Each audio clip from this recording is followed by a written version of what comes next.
The young Gru is aspiring to be the next big villain, with the aid of his minions, of course. When Gru's desire to become a villain gets him kidnapped by the biggest group of villains there is, a group of his minions band together to go save their mini-boss. This is Minions: The Rise of Gru.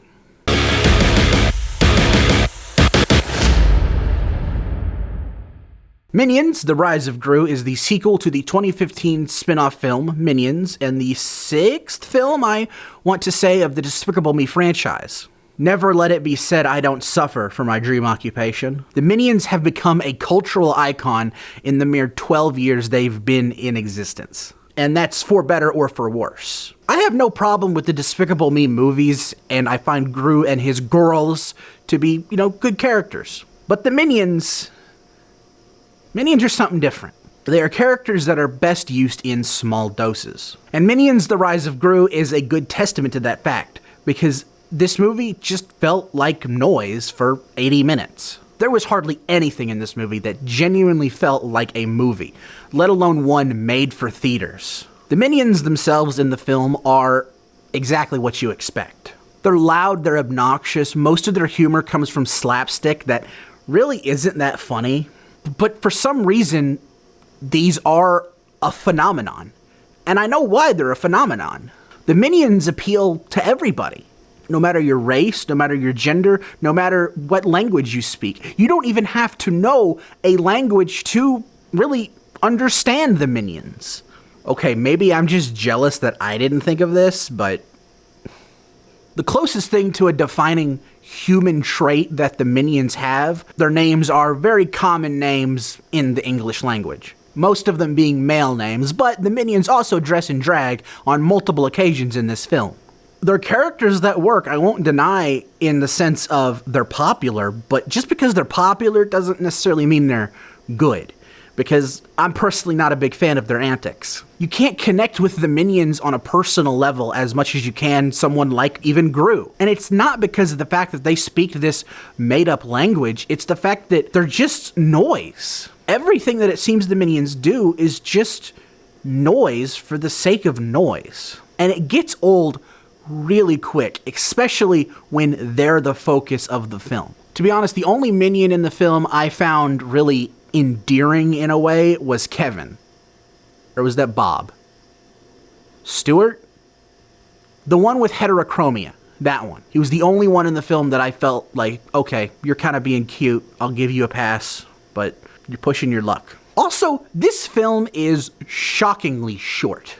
This film clocks in at 87 minutes long, which is barely a made-for-TV movie. I appreciate that the filmmakers knew that parents and movie reviewers who like to torture themselves, like me, don't want to waste their time with a 100+ minute movie about the Minions. I am grateful for that, but it doesn't seem like a movie that they wanted to make, but they just had to. So they just made the bare minimum for a movie. And that's kind of lame if you ask me, especially when the film is advertised as The Rise of Gru.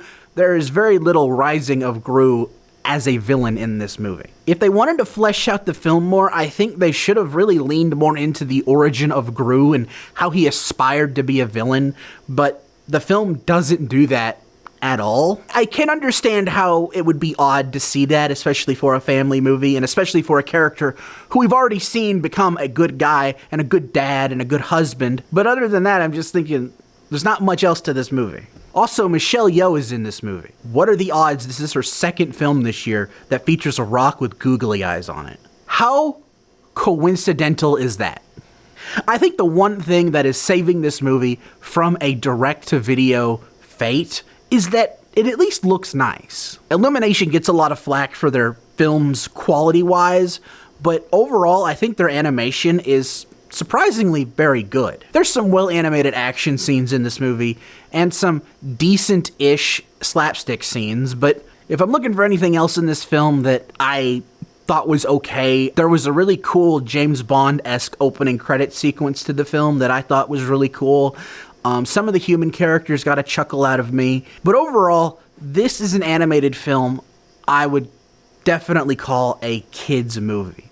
You know me, I don't like calling animated films kids' movies, but sometimes You just gotta call them like you see them. If you're looking for a fun animated film the whole family can enjoy, go see Lightyear.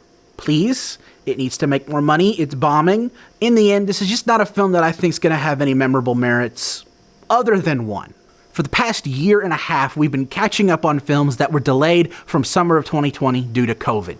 A Quiet Place Part 2, Black Widow, No Time to Die, Ghostbusters Afterlife. Even this year we had Morbius and Top Gun Maverick. With the release of Minions: The Rise of Gru, I am happy to announce, excited no less to announce, that every film that was delayed from 2020 that had a trailer has officially been released. Let's freaking go!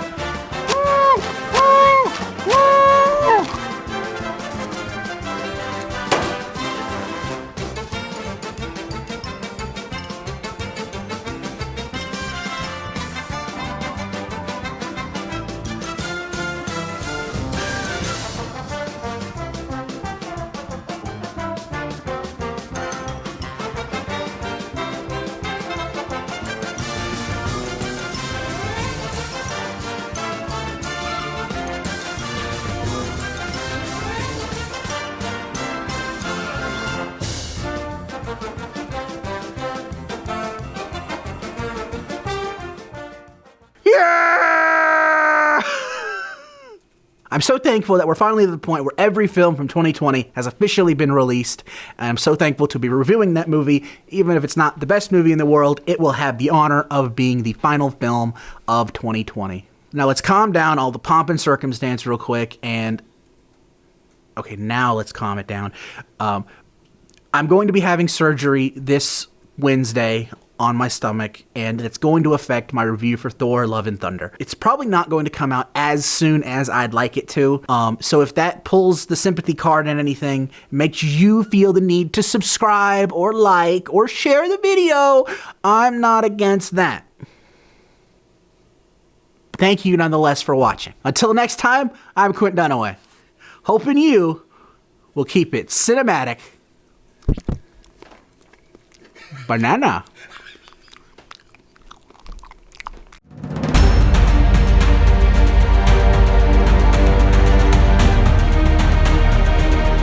Who's gonna clean all this up? It's me.